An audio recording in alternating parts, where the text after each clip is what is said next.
کیا آپ استغفار نہیں کرتے تھے؟ کیا آپ اللہ کی تسبیح بیان نہیں کرتے تھے؟ آپ تو فرماتے ہیں کہ میرا دل، میں سویا ہوتا ہوں میرا دل جاگتا ہے اللہ کا ذکر کرتا ہے۔ تو اللہ آخری ایام میں آپ کیا فرماتے ہیں؟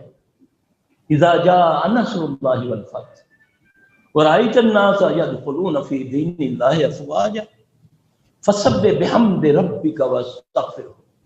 نسخہ بتاؤں آپ کو سارے آپ کی مشکلوں کا حل، دیکھیں گے پڑھیں گی نا انشاءاللہ۔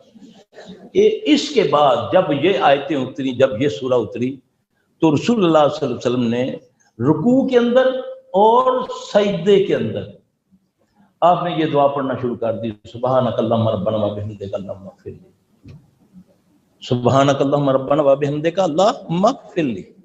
اب اس میں اللہ کی تسبیح بھی آ گئی اور استغفار بھی آ گیا، اور سب سے زیادہ قریب آدمی